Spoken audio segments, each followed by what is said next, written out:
Alhamdulillah wassalatu wassalamu ala Rasulillah amma ba'd. Fassalamu alaikum wa rahmatullahi wa barakatuh. Mga kapatid sa pananampalatayang Islam, ito ay karugtong sa natalakay natin ng mga kaasalan sa paglalakbay. Ikasyam na magsasabi ang manlalakbay ng Allahu Akbar sa tuwing tumataas ang daanan. Dahil ang sabi ni Abu Hurairah radhiyallahu anhu, may isang lalaking nagsabi, "O sugo ni Allah, ninanais kong maglakbay, kaya tagubilinan mo po ako." Sinabi niya, panatilihin mo ang pangingilag sa pagkakasala kay Allah at ang pagsabi ng Allahu Akbar sa bawat pagtaas ng daanan. Ikasampu, na kapag may mga taong pinangangambahan siya, ay magsabi ng ganito, Allahumma inna naj'aluka fi nuhurihim wa na'udhu bika min shururihim. Dahil sinabi ito ng sugo ni Allah sallallahu alaihi wasallam. Ang ikalabing isa, na mananalangin siya kay Allah habang nasa paglalakbay at hihilingin niya sa kanya na makamit ang mabuti sa mundo at sa kabilang buhay. Yamang ang panalangin o ang pananalangin sa panahon ng paglalakbay ay tinutugon palagi, sapagkat ang sabi ng sugo ni Allah sallallahu alaihi wasallam, may tatlong panalangin tinutugon, walang alinlangan hinggil doon. Ang panalangin ng nawalan ng o di kaya ang panalangin ng nagawan ng walang katarungan o kawalang katarungan, ang panalangin ng manlalakbay, at ang panalangin ng magulang laban sa anak niya. Itinala ito ni Imam At-Tirmidhi.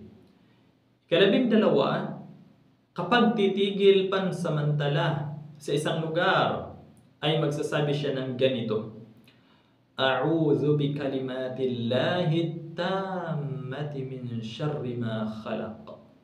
Nagpapakupkop ako sa mga ganap na salita ni Allah laban sa kasamaan ng nilikha.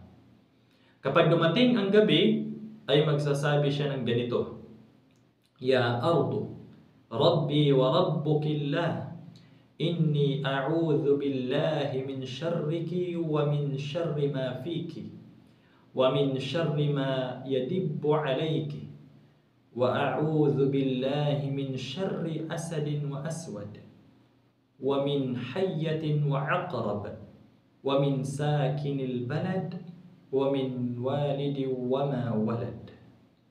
Ikalabing-tatlo, kapag nangangamba sa kapanglawan,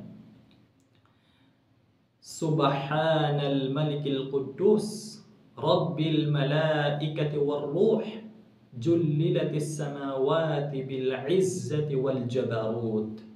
Ikalabing-apat, kapag palapit na siya sa lungsod, ay magsasabi ng ganito, Allahumma ja'al lana biha qarara, warzuqna fiha rizqan halala. Allahumma inni as'aluka khayra hadhihi al-madinati wa khayra ma fiha, wa a'udhu bika min syarriha wa syarri ma fiha.